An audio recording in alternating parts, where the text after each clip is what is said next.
What is up, everybody? Welcome to the Fight Pit segment here at House Call Sports. My name is Sam, that is Justin, and that is Caleb. And today we will be talking Chad Gable's shocking heel turn, Rhea Ripley's injury, and the shocking debut of Tama Tanga. Also, some very interesting discourse on Cody Rhodes' title reign, surprisingly. With that being said, welcome. Today's video is going to be sponsored by Vivid Seats. Vivid Seats is the most trustworthy and easy to navigate ticketing website. They have reliable and rewarding tickets and a 100% buyer's guarantee, which means your transaction will be safe and secure. You will get full service customer care and be compensated by any canceled events. And it's got the only ticket rewards program around, which means that any WWE event, Vivid Seats has gotten you. The product has never been hotter in its history. Go get your tickets at Vivid Seats. Use the link in the description and go sit vividly now. Wow, what a week already. After WrestleMania 40, we're already off to a very, very hot start. How you guys feeling after WrestleMania 40? What are you guys thinking so far? Excited. I think there's a lot of seeds being planted right now and a lot of storylines that are coming up. Now I just want to fast forward to SummerSlam and all of those PLEs coming up. Yeah, I agree. I mean, it's safe to say that the product is not going to die down.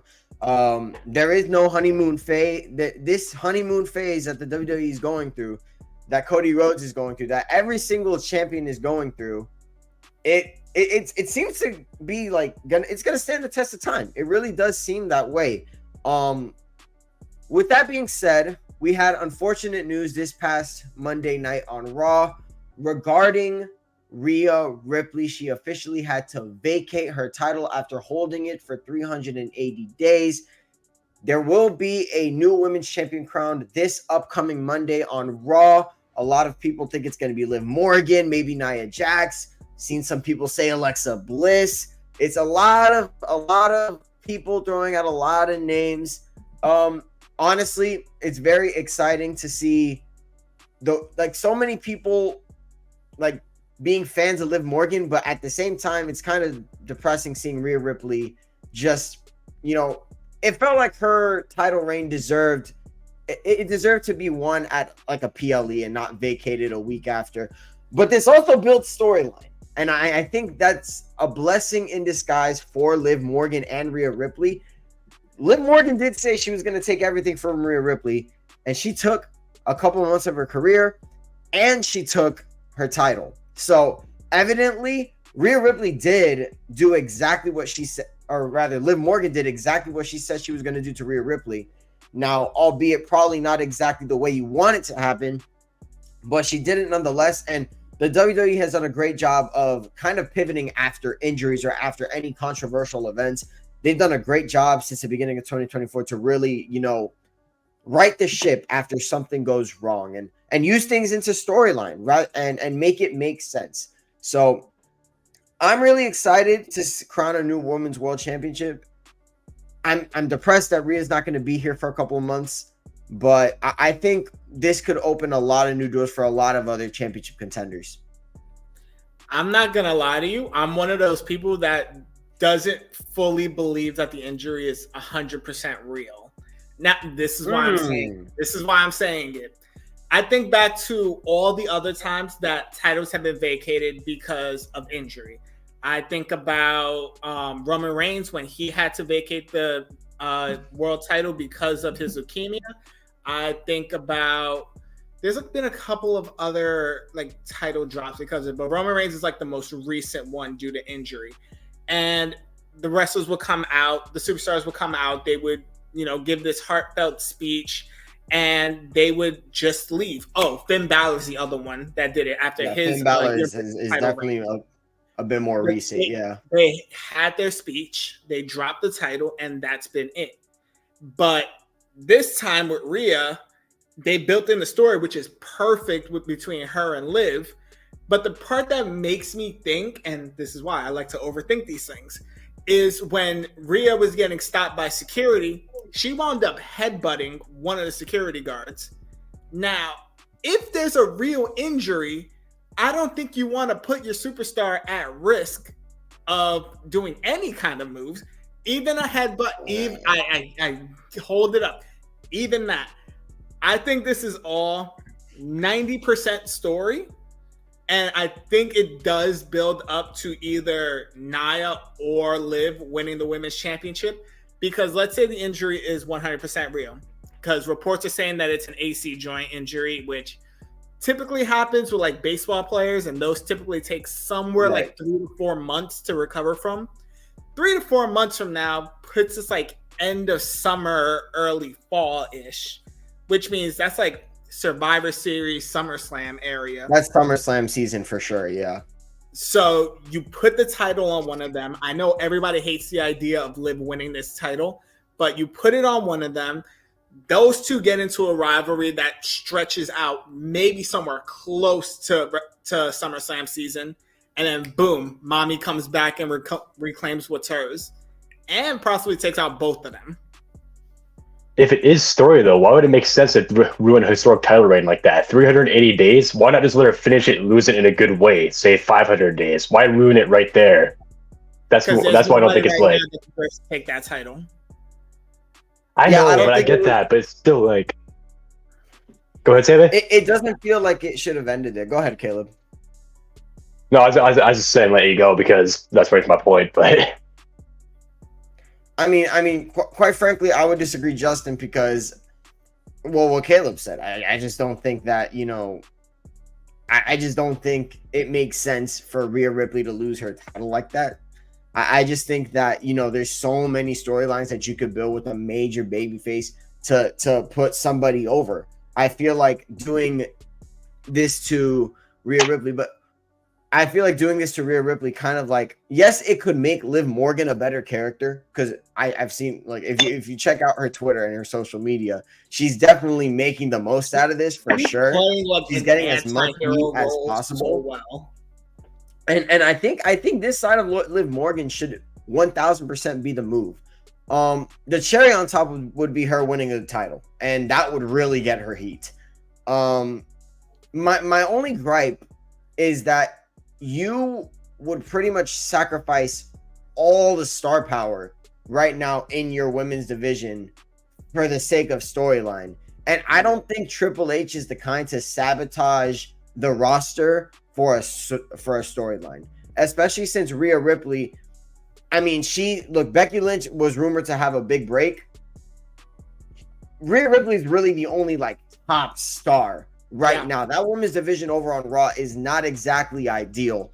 So you could create new stars 1000%, but I just think that doing it would be, it would have to mean that Rhea Ripley continues her long reign, continues her dominant reign, bring some people up with her, and then eventually dropping the title to somebody who deserves it.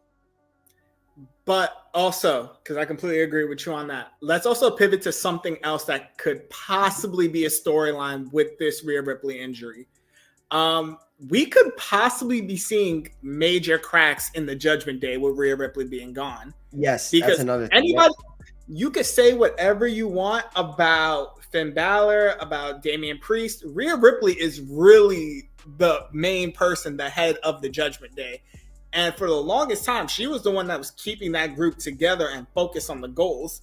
Now that she's gone, and you got Damian Priest asserting his role as head of the Judgment Day with the world title, and a possibly jealous Finn Balor who's still I should still be a world champion, only having a one-day reign. Maybe we see some cracks in that group. Yeah, I'm definitely down to see the storyline of Rhea Ripley potentially being the entire reason the Judgment Day stayed together. I like that idea a lot. Only thing is, and here's my thing.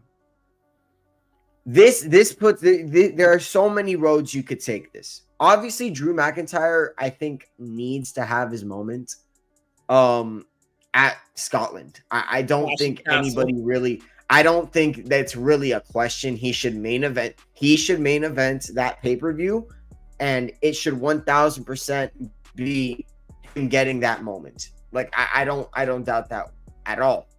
My problem would also be if you want to implement Finn Balor into this storyline, where does it leave him?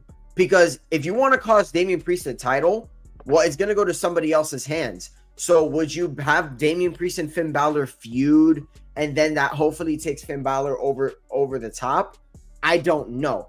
I just think that Finn Balor really had his shot, and I'll be honest, Triple H kind of fumbled with it. There was a storyline going that we could have been very interesting if Finn Balor held the championship and Damian Priest had the briefcase. Would have been a very compelling story. Now, evidently, Triple H made, gold out of it, so it doesn't really matter in hindsight.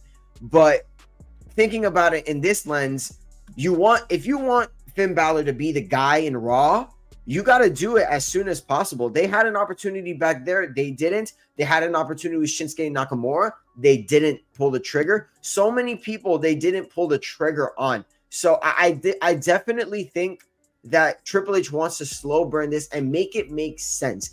Chad Gable's heel turn now makes sense because of what happened at WrestleMania and the build to WrestleMania, and that we'll get to it later. But that's what makes Chad Gable's heel turn make so much sense. So I definitely think Finn Balor and Damian Priest should butt heads more now that Mommy is gone. I can definitely see that, but man, this leaves such a hole in the women's division that I think it's gonna be rough times watching that women's division cook without Rhea Ripley in it. But at this point, you're gonna have to trust H on that. But that's when opportunities come in, because we do have the draft at the end of the month. So right. We could see some of those stars in SmackDown most likely get moved over to Raw, and now they have a bigger opportunity. Right. It's definitely something very interesting that I think we're all looking forward to. This Monday Night Raw, I'm definitely excited for, man. I'm definitely gonna be there no matter what. Okay, I'll make it there. Next up, let me tell you, man, a lot of people were scared about the Bloodline storyline heading after Roman Reigns lost the title. A lot of people were very upset that Roman Reigns lost the title, particularly people on Twitter. We'll get to that in just a second. But man, if anything, the Bloodline storyline is looking a bit more intriguing than ever. And that's a surprise considering the fact that considering like what has happened in the Bloodline's history, from the Sami Zayn saga to the Cody Rhodes saga to The Rock. Like there's so much cinema, so to speak, that has happened with the Bloodline that it makes you think, man, like I'm just really excited to see. I'm curious to hear you guys' thoughts. It's going to be wild. No kidding. Okay. Let's break this down. So Bloodline 2.0, as I'm calling it, being handled backstage by somebody who in Triple H knows a little bit about evolving and evolution and how that works. And you have now Solo Sikoa, Tama Tanga. There's rumors going around that Jacob Fatu is signing with WWE. So now you have like this younger, hungrier version of the Bloodline that is being led by Solo. And there's so many things going on social right now about like possible matches because of this. You have possibly Roman and the Usos going up against this new Bloodline in War Games, which is something I would love to see. But with War Games is typically 4-on-4, so that there's been calls of like Sami Zayn joining. There's been calls of The Rock coming back for that. I think the earliest we'll probably see The Rock is maybe SummerSlam if he tries to go after Cody's title. Right. But I love the fantasy booking of this because there's so many avenues you can go. I just ask for one thing from WWE, and that is do not turn Roman when he eventually comes back into a full babyface, because he even says it in his own documentary on A&E that he knew his character was built more to be a heel and was never really meant to be a babyface character. So maybe turn him more into like an anti-hero, kind of like what Liv Morgan's doing right now, because she kind of has that like polarizing factor. Do the same thing with Roman, even though the crowd's probably gonna love Roman automatically. You just don't want to turn him into that hero character because they tried that and the crowd wasn't feeling it. Yeah, I don't really doubt that. And here's my thing with Roman Reigns potentially turning heel, or potentially turning face. I think it could work. It could.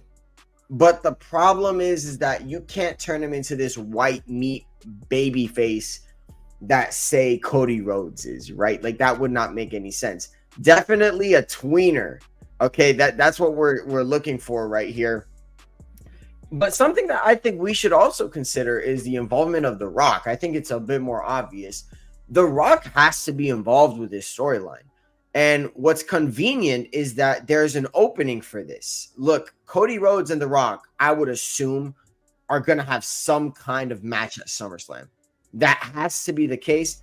It's either going to be SummerSlam or WrestleMania. It makes too much sense for it to be at SummerSlam because SummerSlam, you could have the dream match, main event SummerSlam in Cleveland. I know it's Cleveland and it's not like Rocky's style, but it's still SummerSlam, okay? It's the biggest night of the summer. Have the Bloodline interfere, Jey Uso, Jimmy Uso, introduce Jacob Fatu, maybe Zilla Fatu, Roman Reigns, have them all be involved. And of course, Cody Rhodes needs to be the one who pins Rock. I think it makes too much sense. And then after that, look, I don't think Cody Rhodes cares if he's overshadowed. I really don't. I think he knows he's the guy. But this is a good way to get everybody away from Cody and more invested in the Bloodline saga, you know, and that's cool. And I think that's good for WWE. It's good that people are invested in Rock versus Roman and that being the main event. And then Cody Rhodes having his own main event in, like, say, night one. Look, Cody Rhodes has already main events in Mania twice and not 3 times, rather. So I think he'll be content main eventing one night and Roman Reigns will be the exact same. So there's a lot you could do here if from here all the way to WrestleMania 41, which I got to say, it's crazy that we can make these predictions for WrestleMania 41 because we know Triple H is thinking long game. Like we know this. With Vince McMahon, it was never really long game. It was okay. He's hot, but boom, do it now. Like you're not getting started. It was like a 2-3 month thing. Like exactly. It was 2 to 3 months. Build it up to the next pay-per-view. Now we're starting over. I have a prediction when all this is going to go down, but I'm gonna let Caleb give his 2 cents in before I give my prediction. Well, to be quite honest, you guys took every single word I was going to say out of my mouth. So, I mean, don't really got too much else to add. All right, then I'm predicting it. So, yeah, go ahead. All right, so this is how I think it goes down. SummerSlam is when we're most likely going to get Rock versus Cody for the Universal title. And what may end up happening in there is that The Rock may be close to winning. And before this, it's probably revealed that he is either leading this new bloodline or he's transitioning over to this side of the bloodline. Because fans are speculating like, oh, Rock is not going to do that to Roman. He already acknowledged him as a tribal chief. Listen, he'll switch sides if it benefits them. And if The Rock can have this newfound bloodline help him win a title, he will take it. So that's all going to happen. That is when we are going to see Roman Reigns come back to interfere in that match at SummerSlam. And that's going to take place in August. And theoretically in November, because the date's not confirmed yet, is Survivor Series. And the last couple Survivor Series is when we've gotten the War Games match. So I feel like between SummerSlam and Survivor Series is when we're going to see this massive buildup between the two sides of the bloodline and ultimately get that civil war at Survivor Series. What do you think they'll call them, though? Because you can't just call it Bloodline 2 or the new Bloodline. That's so overdone. I feel like they need something new. I feel like you gotta call it something like that, right? Like, I mean, I don't know exactly what else you could call them. You know what I mean? It wouldn't really be like the new Bloodline would. I'm not gonna lie, it would have to be. I'm gonna leave that to creative because the new Bloodline sounds like it could stick. The Bloodline 2.0 could stick. something like, you know, the NWO with like Wolfpack, maybe something like that, factions of NWO, that could work. But it would really depend, like what they really like. They're gonna really have to get inside their mental bag for this. You know what I mean? Like it has to be creative. But I definitely could see also the Usos reuniting 1000%. And team that's a given at this point. Yeah, it's gonna happen. I think we all can agree it's gonna happen. Jimmy Uso is not gonna get booed. I just don't think that's possible. Also, I just don't think Jimmy Uso works as a single star. I think WWE found that out, and they're kind of just like, okay, well, he doesn't work here. Let's write him off TV. Jey Uso is going to work because Jey Uso is an actual good in-ring performer, and he can gravitate towards the audience more than Jimmy can. So I think with the direction with Jimmy Uso is going to be very different now. I'm curious to see what they do with Tama Tonga here in the next couple of weeks, because it's no secret his debut made waves. I mean, look, there's a reason that Bloodline segment like went viral. Okay, we're very excited to see the evolution of Solo Sikoa. They're making Solo Sikoa very interesting now, which is something they haven't done, which is something they needed to do, because with Roman out, with Rock out, you need somebody to stand out, and Triple H did a great job within that segment of making Solo feel like a savage there. So the only problem is they kind of dropped the ball with him in terms of singles matches, because he has not won since he beat John Cena. So I don't know. It just feels like he should not. If you're gonna build up Solo to be this like leader and saying, "Oh, wins and losses count," I don't want to hear that from a guy who's lost like 500 straight times. Like that's just me, man. I just hope this doesn't ruin the whole thing for him. Yeah. I think the one thing though that this new Bloodline is missing is probably a mouthpiece. It's like somebody who can cut a good promo. And I think the best way that they're working that to fix that is to essentially kidnap Paul Heyman and basically force him to be the talker of that group. Because wasn't Tama Tonga a good talker in Japan though? I've never heard him talk. I've never heard him like cut a promo. And the way that I'm not gonna lie, my knowledge of Tama Tonga is very limited. He was part of the Bullet Club, so I don't know if that has anything to do with he was part of the original Bullet Club. I've seen a little bit of his work as a wrestler. I thought he was pretty good. Cutting a promo, I think Solo Sikoa can cut a promo. We've seen it. If you've seen him down in NXT, you know he can cut a promo. So I think the Solo Sikoa is not going to come out there and drop like 20-minute promos. I don't think so. I think they're definitely going to keep Paul Heyman on the sticks to cut a promo on it and possibly make something happen. But I think this new Bloodline thing is going to be also developing Solo, developing Tama Tonga. Maybe Tama Tonga can talk, and we just don't know it yet. We're casuals, okay? We have yet to see if Tama Tonga can really go. But there's a difference between talking in the Indies and talking, or not really in the Indies, talking in the Indies and Japan, than talking in the WWE. I was gonna say New Japan's huge. It is huge. That's the thing. New Japan is not like big here in the US. So no, I don't get access to watch New Japan Pro here. But their promos are a lot like the WWE press conferences, where they don't cut promos in the ring typically. They'll save that for after or before a match, where they'll talk about the match, they'll speak in character, kind of like the press conferences in WWE. So I think WWE stole that from New Japan or borrowed it from them. That's what I've noticed. That is something that I have noticed that they have stolen. But the thing is, WWE is one of those companies where they want you to go inside that ring and cut a promo on a crowd. They in front of a live crowd, because they've been doing that for the entire existence of the WWE, and it would be foolish to have no promos and just to have a bunch of matches. That's kind of why Ricochet kind of has been, he's getting pushed a bit more. He hasn't lost in a very long time. He's getting pushed now because, well, of his in-ring ability. They haven't really had him talk too much. Same with Andrade. Andrade, he just has aura. I'll be honest. He just seems like a superstar. So people like respect him, but mostly it's his in-ring work that talks.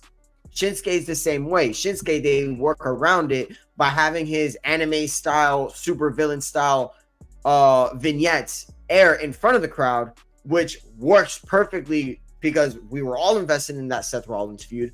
We were all invested in even the small mini feud with Cody Rhodes. It worked. So I think the WWE wants to see Tama Tonga really, thrive. See what he's good at. They're not bringing him in for nothing. Okay, they wouldn't bring in a guy who can't talk. Okay, they really couldn't.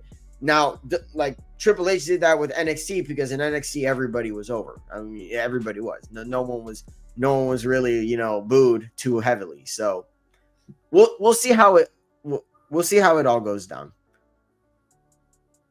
Yeah. Oh, but I will say WWE may have stolen the press conferencing from New Japan. But what I would say I love most about that press conference is you see the superstars as their real selves. Like, you can go back to that WrestleMania Night 1 press conference with Roman Reigns. You didn't get Roman Reigns. You had Joe Anoa'i in there. Especially like the way he answered, it was like authentically him. And I noticed it with all the superstars. It's really their real personalities that come out. Unless your name is Cody Rhodes and Jey Uso, because their press conference after winning the tag team titles was kind of ruined. Was cinema. That was an all-time great press conference. They were drunk in real life from that. They really were. I think more Jey than Cody. I'm not gonna lie. Jey just made it way too obvious. No, Cody talked about it too. He said, "Nah, I was gone." But the great thing about Jey is like he could take me out of like that needing to be professional way. Because Jey was visibly drunk, yes, but Cody was also kind of trashed. Oh yeah, Cody looked trash too. It was what made that press conference very legendary. Speaking of legendary, we might be in store for a legendary run with heel Chad Gable. He turned heel this past Monday on Raw, and he did it in one of the most perk angle ways possible, suplexing Sammy from his wife. That was literally I can't. And then after that, he literally takes he takes Sami Zayn. Mind you, this is in his hometown. He takes Sami Zayn's ankle, he goes to the top row and he's putting an ankle lock while Sami Zayn is in between the turnbuckles. That right there, if that's not just like perk angle-esque, I don't know what is. That is phenomenal. Caleb, I'll go to you first, man. This is just like, I can't wait to see this run. I am so excited to see this because we have never gone to see a fair, serious Gable heel turn. He was a heel before, but that was more of a goofy act of just trying to get laughs out of the crowd. We've never got to see him have like that perk angle type run where he's just going after people, not necessarily cheating, but is not afraid to cheat to win. But he's also able to use his overwhelming grappling skills to overwhelm his opponents and all that. And also, while his mic skills might leave a little bit to be desired, you may hate this idea. Give him a mouthpiece. Maybe somebody like MVP. Maybe somebody that has the ability to put him over while not taking too much away from him and letting his in-ring ability do all the talking for him. I think Chad Gable's good enough to. Well, go ahead, Justin. I think you're about to say it. Nah, here's the thing. Well, one, I think Chad Gable can actually hold his own on the mic. I have heard him cut a few promos. I like it. I just want to point out the fact that I called this last week that Chad was going to turn. You did. No, yeah, you did. Now we get to see it because I love Kurt Angle. I love Kurt Angle back during the Attitude Era when he was there. I mean, the Ruthless Aggression Era mostly. But his heel act was more of like what Chad Gable's was the last time, where it was like he's a heel, but he was kind of arrogant and then kind of comedic. This is like Chad Gable's going to rip your ankle and really mean it because he just got the Intercontinental title ripped from him again.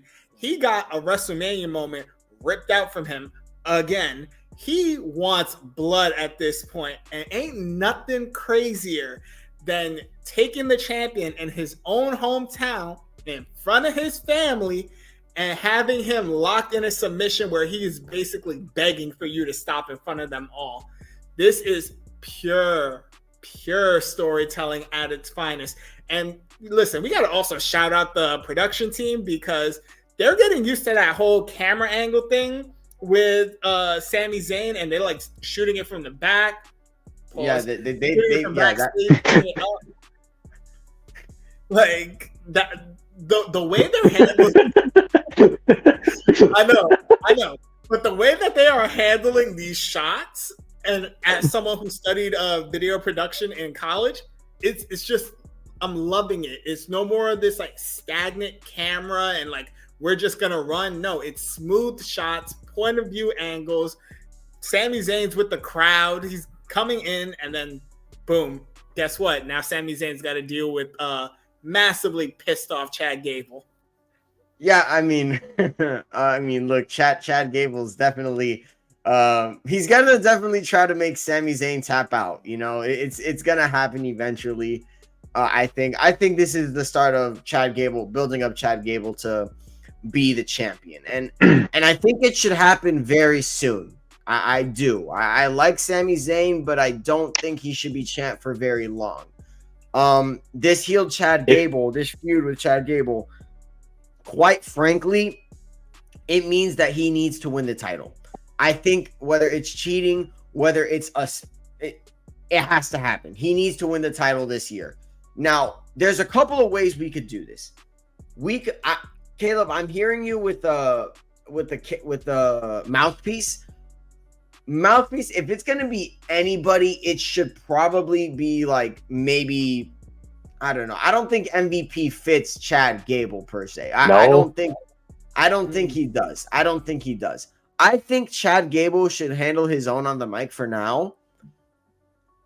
If he wants a mouthpiece, I think maybe if we want Paul Heyman to have be a wise man to two factions, then maybe he could which brings me to my next thing. Maybe if you pair Chad Gable with, say, the Creed brothers and have them be like a tag team, like sort of like Team Angle, if you remember those teams with Charlie Haas, Shelton Benjamin, and Kurt Angle. And that was a very good team. It was very entertaining. So I think turning the Creed brothers here also makes sense in a face-filled tag team division.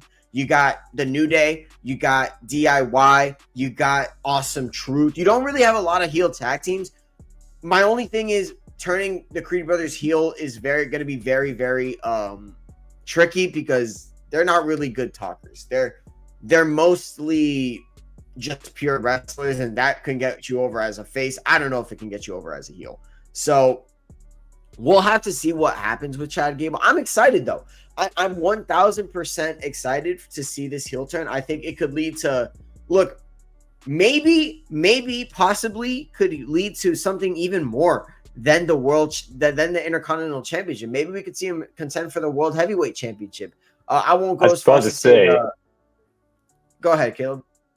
I was about to say, if handled correctly, and I mean that in like a sense that creative doesn't give him stuff that he can't handle, if they let him go with his strengths and continue with the stuff that he's good at, we might not be just seeing a future mid-carder. We could be seeing a main eventer for years if they let him play out the way he has to. And I'm not just talking out my ass. I see it. He can captivate a crowd. He can put on great matches. No, yeah. What are you laughing at? Come on. I agree. If you want to build him to be like that main carder, you have to do it right, which means he has to win a mid-card title. I don't care if it's the IC title. I don't care if it's the US title. Most likely the IC title. That has to be done first. Then he needs to win either Money in the Bank or Royal Rumble, because you really need to elevate him out of that mid-card thing. And the way that I've seen it in years past is like winning one of those two and saying like shoot you up long-term away from that mid-card area. And then you could probably build to that, which also kind of helps if you want to try to build him within a year's time, because we did talk about possible locations for WrestleMania 41. Nothing I said was confirmed last time because they're still picking places. One of those is Minneapolis. And guess what? Chad Gable's from there. So it could be a possibility for a long-term thing. But I know it's not most likely not. Ain't nobody wanted to Minneapolis, bro. I'm not gonna lie to you. Ain't nobody care about no Minnesota. I'll be honest. I'm sorry if you're from Minnesota and you're watching this. With all due respect, there's nothing. Listen, nobody cares about. No offense, Cleveland. Nobody cares about Cleveland. But guess what? We're having. We just lost 200 viewers. Nah, man. Look. No offense, Cleveland. Minneapolis, Cleveland. Okay, Detroit. Well, Detroit was hot that one SmackDown. I'm not gonna lie. They were pretty hot. The SmackDown that had the Tama Tanga debut. Cody Rhodes cut that promo. I think that you could make something happen in like cities like that, but it's just not likely. You know what I mean? It just feels like it shouldn't be. If you're gonna have like The Rock versus Roman Reigns, the likelihood is it's gonna be somewhere in like Vegas or like Miami or like New York. It's not going to be in Minneapolis. I'm sorry. They'll probably extend it on purpose because it's over there. No disrespect, again. But I just don't see it. But back to Chad Gable and what he could potentially be. Look, if you're going to turn Chad Gable heel, that's fine. But again, Justin said it. You have to play it right. You cannot have him turn heel and have him lose to Sami Zayn. That cannot happen. I can't stress it enough.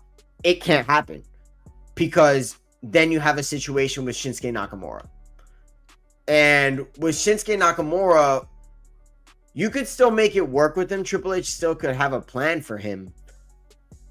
But right now, Shinsuke Nakamura is kind of in no man's land. Like, he's not really... Now, he's main eventing, live events in London, which is cool. I think it's really cool that he's main eventing live events there. But on TV, what is he really doing? And the answer is kind of nothing. So look, straight up, I think that if you're going to pull the trigger on Chad Gable's heel turn, it has to be soon. So if Sami Zayn is going to have a short title run, that is fine by me because it would be worth it because the Chad Gable heel turn. I think you got to make it happen. I just had a stupid idea to really get heat on Chad Gable, and it's by stealing an idea that they did with Austin Theory. So we just seen Chad Gable torture Sami Zayn in Montreal in his hometown. In front of his family. Yeah, don't forget that. In front of his family. Yes. What if he wins Money in the Bank, which is taking place in Toronto, pulls an Austin Theory, cashes it in on Sami Zayn by jumping him, cashing in, winning it. All of a sudden, we have a almost Jack Swagger-esque character who's like basically saying, no offense, F Canada at this point, between those two moments. No, I'm not going to lie. Here's why I don't like that. Number one, I just feel like cashing in on a mid-card title is just stupid. I'll be honest with you. I just don't think it's worth it. If you're going to cash in, you cash in on the big prize at the most opportune moment.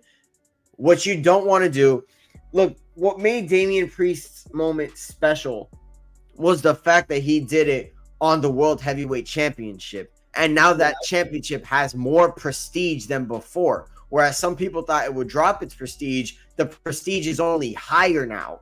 And when you crown a Money in the Bank winner, I have to reiterate this. You're crowning a future champion. That's what you're doing. And with Damian Priest, it made sense because he's 40. He already had like 2 years. He had 2 years of him running the gauntlet, doing live events, doing all this stuff, right? He was United States champion. He's one of the leaders of the Judgment Day. What do? You reward him. He's going to be a future champion. You give him a WrestleMania moment. What you don't do is you do with Austin Theory, which he cashed in on a middle card title and he lost. Yeah. Okay. I don't want that. Here's my real prediction on how that goes. Because I just got, it's not going to show. That's very bright. I got the list of the PLEs. Clash at the Castle takes place June 15th. That's going to be where Drew gets his moment. He's going to win the title.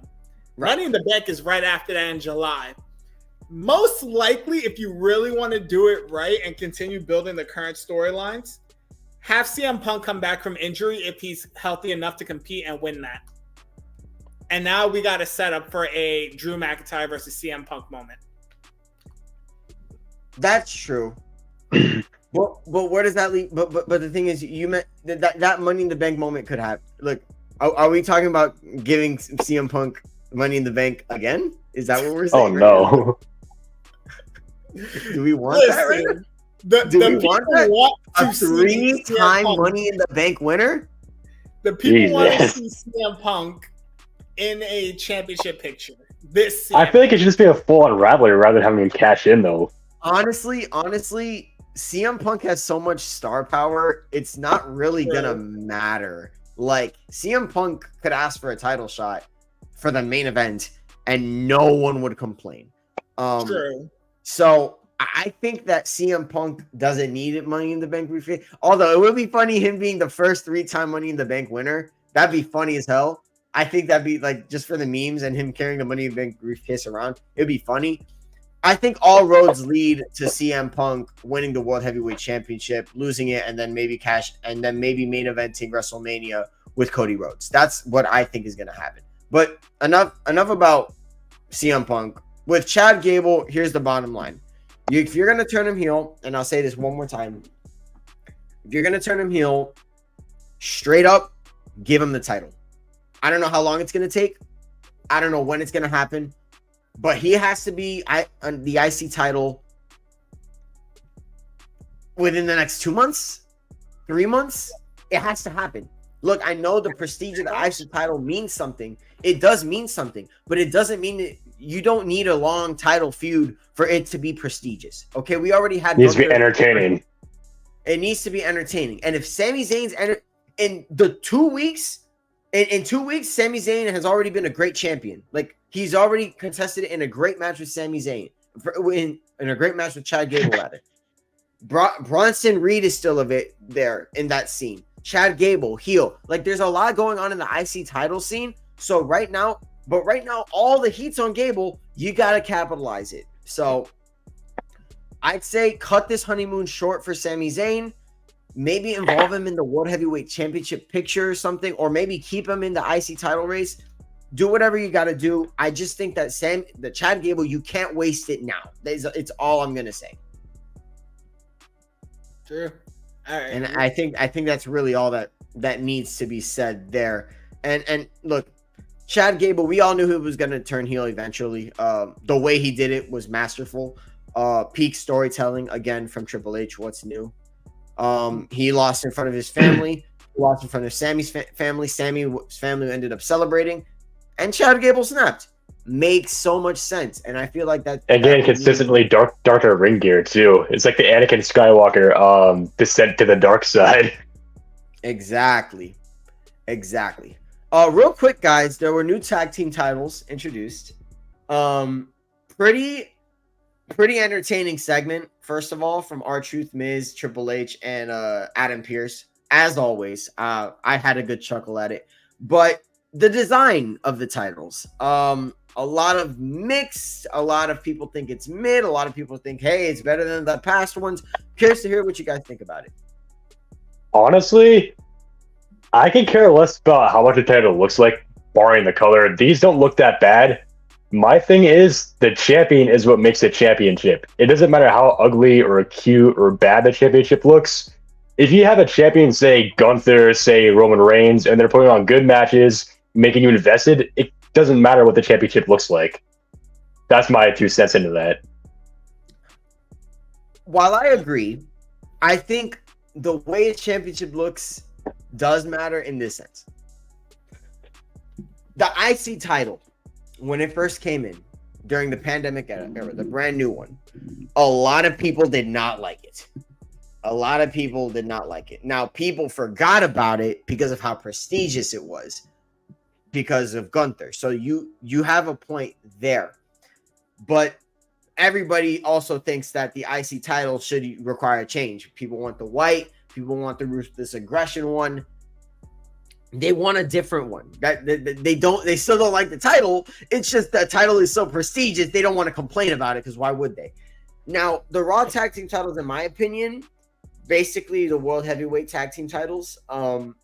But honestly, they still look a lot better than the silver dollars. So I'll take it. I'll take it for sure. They actually look like gold, and I think having it look like gold is important. I can't wait to see on SmackDown what A-Town Down Under, what their championship gold looks like. So for me, I'll give it like a 7.5 out of 10. Only because it's a bit lazy, but it's at the very least a lot better than what they had before, and it's gold, so it works out. Okay, so here's the thing what I see it. And I have two buckets when I'm looking at these titles. There's the personal bucket, and then there's the business bucket of WWE. Personal bucket, the only thing I care about is, would I buy that title as a fan? And I mean, would I spend $500 on a title that looks like this, which is how much WWE titles go for? That is stupid, ridiculous. My God. Personally, based off of the look, not my cup of tea. But in a business sense, in the general WWE sense, I like where it's going. Because if you look at the titles, obviously it looks like the women's world title. It looks like the world heavyweight title. I think they are gearing up for this draft to create such a brand split between Raw and SmackDown that they are having each individual show have their own separate design of the titles. And especially with the names, World Heavyweight Champion, Women's World Heavyweight Championship, Raw World Tag Team Champions. It seems like that is where they're going towards with these titles. And I think if you're going to go into SmackDown with A-Town Down Unders, they're probably going to have tag titles that are more similar to Damian Priest, to Cody Rhodes' Undisputed title. And maybe have that same design, unless, well, we're not going to change up that title because the Universal title just got a facelift under Roman when he hit 1,000 days. So I did hear Cody wants to make it the Wind Eagle Championship again, though. Oh my God! Please, I see stuff swirling around right now. If you bring back, because I seen that comment on Pat McAfee's show. If you bring back the Winged Eagle design, you have to give it a facelift. Like, I look at clips from back in the Attitude Era when Jericho had that title, and it still feels old for me from back then, let alone bringing that into 2024. Please do not do that unless you're going to give it a serious facelift. I definitely think that, a lot of people want the Winged Eagle still. I definitely think you're in the minority there, Justin, but I do agree. I think it's a bit overrated for sure. Let me go ahead and say this, though, about the tag team titles. Caleb, you make a great point that no matter what, they're prestigious. If they're prestigious, that's all that matters. But I think Justin's point remains valid even more because, well, quite frankly, if they're going to make a real distinction, it needs to be real distinction. And having them called World Tag Team Champions makes so much sense if you're going to, make it distinct from like what I'm assuming they're going to call the WWE Tag Team Champions. The tag team division is so deep that it just makes sense. So I'm excited to see what this tag team division is going to do in both Raw and SmackDown. I think overall it looks pretty good. So we'll see what happens, man. Now, I gotta say, I didn't think that we'd ever get to see these kind of things again since the death of Bray Wyatt, the shocking and sad death of Bray Wyatt. But they're pulling the trigger on this. The Uncle Howdy thing, the Uncle Howdy little QR codes, whatever you want to call them, they are back. The White Rabbit, everything is back. So it's very evident. You even got Matt Hardy quote tweeting it. Like, clearly something is going on. clearly involves Uncle Howdy, Bo Dallas, and potentially Matt Hardy, and even Eric Rowan. So essentially, I'll say this. I'm not sure about this. And I'm going to be honest, I might not really want it. And here's why. Last time they did this, it was exciting and it was great. Up until the reveal. And when the reveal happened and Bray Wyatt was just around, it was great. They were involved. LA Knight was involved in a feud with Bray Wyatt. I thought it was good. The match was not good. And we really, evidently, I came to the conclusion that it really wasn't gearing up into anything. Like, nothing was really happening with this. If they're going to do this, something needs to happen. Something really impactful in the WWE needs to happen. Because I'm tired of wasting my time checking all these QR codes out, you know, watching this spoopy lore. It's great. It's intriguing. But what is it going to do that changes the landscape of the WWE? Right? Bray Wyatt didn't really change much. May he rest in peace. All he really did was have a great feud with Bray Wyatt, in which LA Knight low-key carried, and then it kind of just went nowhere. And we didn't hear from Bray Wyatt until, unfortunately, his health got the best of him, and unfortunately, he passed away. But I'll say it again. I don't really want this if it's going to lead to nothing. If you're going to do this, do it and make it impactful. Make it something we remember. But don't make it something that we build up and build up and build up just for it to be for nothing. I mean, to go off what you're saying a little bit too, if you're going to have a supernatural character, gimmick, team, don't have them go after championships. It doesn't make sense. They're a supernatural entity. They're not there to say win a championship, because guess what? I've heard somebody else say this before. It humanizes a character too much. It does. It makes no sense. Have them fight the people. Have them have the feuds. They don't need the title. Undertaker didn't need a title. Sure, he won titles, but he didn't need them. I think this is more of a memorial thing. I don't think this is meant to be built into some like longer term story. I think this is meant to give closure to like the entire WWE universe, because you can go to live shows, you can go to tapings of Raw, you can go to tapings of SmackDown, you can go to NXT even. Every time they play the advertisements for Bray Wyatt's documentary, all of a sudden the fireflies all come out. Like the lights are off, everybody's got their flashlights, the entire arena is illuminated. I feel like this is more of just like a last memorial for Bray Wyatt than it is meant to be like something bigger, which is why I also think this is where we're going to get a temporary reunion of the Wyatt family.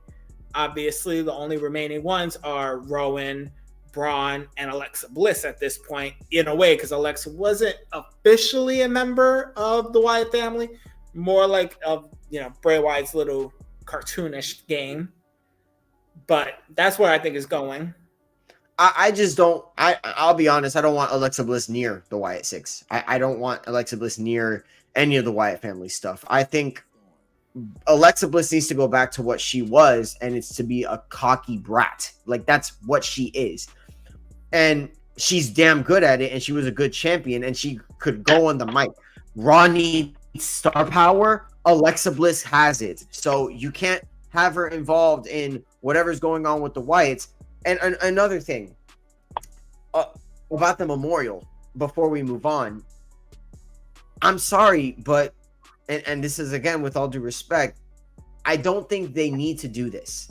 They don't. If it's a last memorial, it's kind of for no reason. We all love Bray Wyatt. We all think Bray Wyatt, what he did was impactful for the business. But if we're just trying to do some memorial stuff and find out that it's just a lesser version of what he was doing, I'm sorry, I don't want any part of it. Now, people might want part of it because, hey, maybe it's intriguing and it's spooky and it's something that you want to engage in. But I don't want it because, first of all, why is it happening? And second of all, will it lead something long term?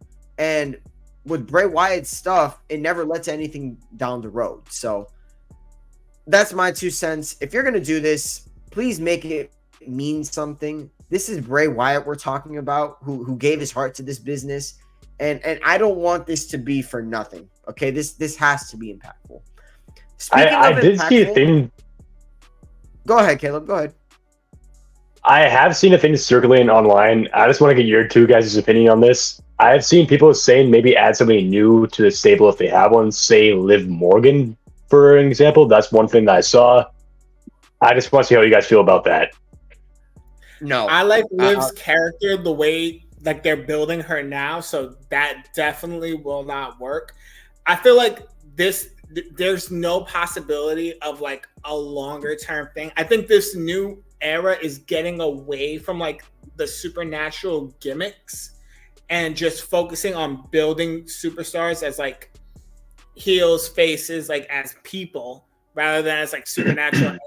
So I don't see it going further. It's not that I hate the supernatural gimmick. I think it worked. I think LA Knight became a star because of what he was doing with Bray Wyatt. I think that's part of the reason why he got so over eventually. I don't mind it, but at the same time, if you're going to do this, it can't be for the short term because then why are we doing it? It needs to be something that lasts. And if it doesn't last, again, why? I'll say again, why? Also, go ahead. Finish your point. Everything that has happened in the Paul Levesque era, there has been a why and a logical reason why things have happened. I don't want this to happen and we don't have a why. Go ahead, Justin. Oh, no, I was just going to bring up a whole sidebar for, all of us Alexa Bliss fans, the 5 Feet of Fury. We may not get her back at all. She just got married last year. She has a daughter now. And yeah, it looks like it may not happen. If Bo Dallas, also I do agree with you there, but also if Bo Dallas is going to return to the WWE, I honestly feel as if though he should reinvent himself as a new character rather than trying to continue off what his brother did.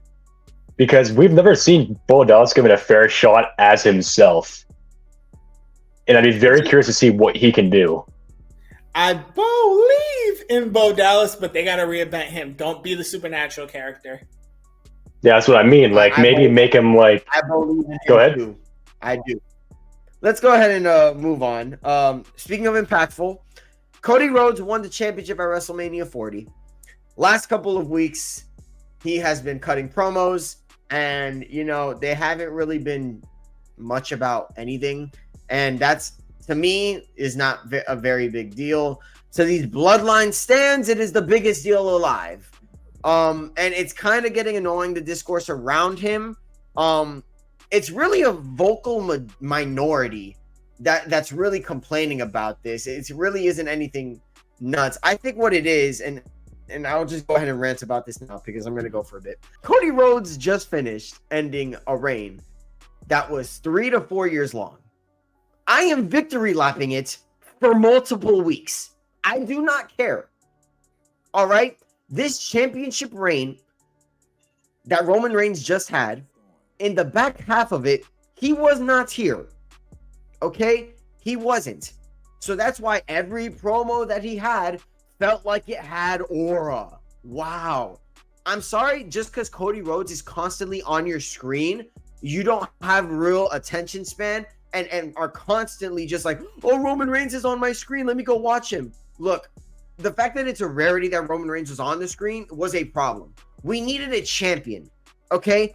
And Cody Rhodes is that. He is wrestling night in and night out, week in and week out, okay?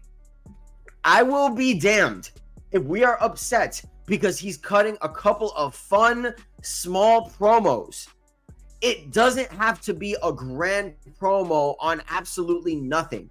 People just want to see the champion sometimes. Just like I bet Roman fans want to see Roman Reigns. There wasn't a reason why he was coming out. He was just out there just to be out there.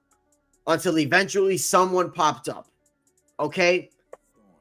With Roman fans, they have no idea what they're talking about. They don't. I had a conversation with a Roman fan online on social media. Wasn't smart on my end or on his, and I ended up asking him a question. I'm like, okay, quick question: what happens? Who wins the title from Roman? To which he responds, "Oh, Roman retains." No, that's not what I'm asking. I'm asking who beats Roman. He's like, Roman Reigns loses the belt at WrestleMania 41. I'm like, bro, this guy is actually dumb. He's actually dumb. But check this out. I eventually asked him, look, hop off of it for a second. Think with your brain. After WrestleMania, if not Cody Rhodes, who? The Rock. The Rock part-timer makes no sense. Randy Orton, I mean, he's won all the championships. Does he need this victory? Not really. AJ Styles, he pinned. LA Knight, he pinned. Who else has he pinned? He's pinned everybody. He's literally pinned everybody. Only guy he hasn't. Only guy. No. No. Only Hornswoggle. I'm sorry. Hornswoggle is nuts, bro. Look, my point is this. I'm sorry, I had to. There's no other logical choice to win the title. There was none. That's why Roman Reigns fans are like, he should have retained. Because if he retains, no one's beating him. No one is. Oh, The Rock should. Why? There's no reason. I say all that to say this. It has been 2 weeks. Relax. He's about to enter a feud with AJ Styles. Okay? And a feud with AJ Styles can do something. They're gonna cook at Backlash. I have no doubt in my mind that it's gonna cook. I have none. So I'll say this and I'll kick it to you guys. Don't be upset. Do not be upset that Cody Rhodes is milking the hell out of this championship win because he deserves it. We have waited 4 years for a moment like this. Let's embrace it. Let's enjoy it. Let's not complain. Storylines are being finished up. New storylines are being brought up. Let's please just be patient. Overall, I agree with Sammy. It's been 2 weeks. Get over it. He's cutting these smaller promos. They're going to build up to a AJ Styles, Cody Rhodes feud, which I love because you got, 2 members of the Bullet Club coming in and, the OC could be involved and all this extra good stuff. So it's like you could have so many storylines within that alone. When it comes down to it, like I would milk this whole thing because one, Cody has never really been the guy in any promotion, world champion wise, outside of maybe Ring of Honor, because he was the Ring of Honor world champion there. But this is new territory for Cody Rhodes. And even though he can spit on the mic with the best of them, I feel like these little things are just like Sammy said, these are victory laps. This is him like, yo, I'm the new head person in charge now. And he's just having fun with it at this point. Now, when it comes time to start having these rivalries, whether it's with AJ Styles and then any other ones in the future, then you're going to get the serious Cody Rhodes. But this is what every babyface is going to go through. What do they say? You either die the hero or you're going to live long enough to become the villain. But this is exactly what's going to happen. The problem is this. Here's the thing. The problem is this. No one's booing him. No one is. No one's booing him. It is. I said it. It is a very vocal minority on Twitter. That is it. That's what's annoying about it because they're very loud and they're getting attention. But if you look at the live, go tell that Montreal crowd. Go tell that Montreal crowd that Cody sucks. Go tell them. Go tell that Detroit crowd. Canada. Go tell that Detroit crowd last Friday. How about the Raw after Mania? Tell them that Cody sucks. They were chanting Rocky sucks to Rocky's face while Cody was in the ring. True. Straight up, it does not matter what you might think online. If that man is, I guarantee you, one of our colleagues, Ollie, is going to post some clips. I guarantee you, when you see those clips, you won't see a single man booing Cody Rhodes. You won't. I mean, you might see that's a single one, line. but that's it. That's just a troll. That's just a troll. Oh man, but it is a troll, bro. Listen, they'll quiet down. They're so used to Roman at these last like 3 or 4 years. Also, the ones that are saying like, "Oh, Cody became champion and can't cut a promo now." Y'all do remember Roman when he was first world champion, couldn't cut a promo to save his life. John Cena even exposed him on an episode of Raw saying it, that he couldn't cut a promo. So relax to the minority. Relax. It's going to be fine. Roman's going to come back. You're going to get your tribal chief. He's my tribal chief too. But you're going to get him in a I'm not going to say better storyline, but you're going to get him in a very freaking good storyline with the whole Bloodline Civil War. So just cut it out. Cody's the new champion. Deal with it. So to go off all of this too, my thing is that if they do want to prevent Cody Rhodes from getting booed sometime down the road, be it like maybe a few months, maybe a year down the line, what they need to do is not make him be some kind of champion that's impossible to topple. No matter the odds, he always comes on top. Make him vulnerable. Make him be like a character people can connect with. Make him be relatable. Don't make him just like some invincible, unstoppable force just because, like, you know I'm going with this? Yeah, I know exactly what you're rolling with this, but here's the thing. A lot of people are so used to the long title reigns. Cody is not going to have that long of a title reign. It might be till SummerSlam. It might be till the Royal Rumble. It might be, maybe it's a year. Maybe it is. But at the same time, it will run its course. It will. They will know when to take the belts off of Cody. That's the difference. They knew when to take the belts off of Roman because Roman was leaving. Roman, there was nothing for him to do. He is a Hall of Famer. There's no denying that. That's the bottom line. I love Roman Reigns, but there was a time for him. For Cody, Triple H will know when there is a time. So that's why we got to relax and we got to just take this ride, okay? There are so many contenders in the WWE that could win that title, okay? There are, but we just got to wait for them to be built up, okay? We still got a feud with Randy Orton. You got a feud with potentially LA Knight. You could, there's so many things you could do that I feel like we got to wait on. Question for the group. Going by the current roster in the WWE, who do you think can take the title off of Cody, most likely? I'll say Randy Orton. I think Randy Orton is one of those guys who as a heel, could 1000% still be a champion in this industry. Like I do. Even though he doesn't need it, I definitely think it would benefit him taking it off of Cody or him feuding with Cody. I think that would be best for business. Okay. I have two answers, and the first answer you're not going to agree with. I don't even agree with. I can see a world where Braun Breaker wins the title. Maybe not this year. Maybe at WrestleMania next year or after that. I can see him being the one to defeat Cody if built properly. But man, this is tough. Holy shit.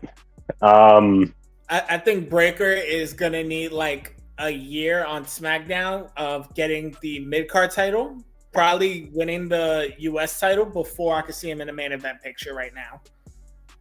But if you were to just tell me to throw a random name in the hat, I'd just say Gunther. That's who I think at least deserves a good rivalry with Cody.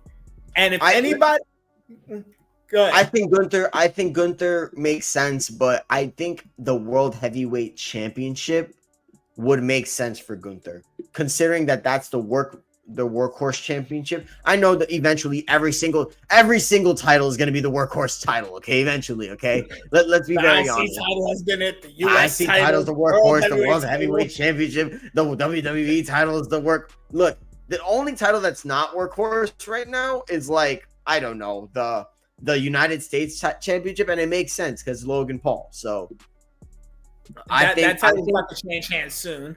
Yeah, LA it Knight's is. taking that title. LA Knight's coming for that title. I think for now, feed him AJ Styles. Okay, make it interesting. Make AJ Styles look good. And then from then on, have the draft. And then things will start flowing from there. Here's another name that could potentially pop up if they build him right. Carmelo Hayes. Look, Carmelo Hayes looks like a star. He is a star. I definitely think if you're gonna bank on anybody, Melo he needs to improve a bit more on the mic, I think, in my personal opinion. But as an in-ring performer, he is a main event in-ring performer already. So I think he is one of those guys for sure. But just like with Breaker, because even Melo went through he needs a year. He's gonna need a year for sure. Because when Melo was in NXT, he got the North American title twice, even, and then got the NXT World title. And I feel like it's the same thing. I think it's the same thing with anybody who's coming from NXT. Like, make your way through the mid-card titles, get that, no matter how big of a star you were in NXT, and then go ahead. And I'm going to say the same thing for Ilya Dragunov, because I do think Trick Williams is taking that NXT title. Ilya's going to go off to Raw, and then we're going to finally see Ilya versus Gunther again on Raw. That's they need to wait to do that though. They can't do it right away. No, they need to do that. They need that match needs to happen. That match needs to happen at Bash in Berlin. It needs to. It needs to happen there. Yeah. That or Clash at the Castle. I want that more because Clash of the Castle is coming up first. I don't know. I think they're gonna wait on that matchup. I think they know how much everybody's clamoring for that matchup. So I think they're gonna really try to like milk this out and wait and see the perfect time. Triple H knows what the fans want. He just wants to give it to them in the most satisfactory way possible. So, like even with LA Knight, like we thought LA Knight would not have no momentum after losing the Money in the Bank title, Money in the Bank briefcase rather, and look, he's still over. Like it didn't matter. So, and he got heavyweight championship. He got heavyweight championship matches, and he's still over. So it's better that you keep these guys away from the titles for a bit, and eventually you get the ultimate satisfaction at potentially SummerSlam. It's gonna be very fun predicting it. Look, the WWE, like we've been saying, it's at a golden age right now. It really is. So we need to be patient with everything Triple H is doing, so that we don't like stress each other out with like, oh my gosh, what are they gonna do with Ilya? What are they gonna do with Jay? What about Damian Priest? What about Finn Balor? Tranquilo, relax. Let's give it a second, okay? So with that being said, thank you so much for watching the Fight Pit here at House Call Sports. This has been Sam. That's Justin. That's Caleb. We love you guys and peace.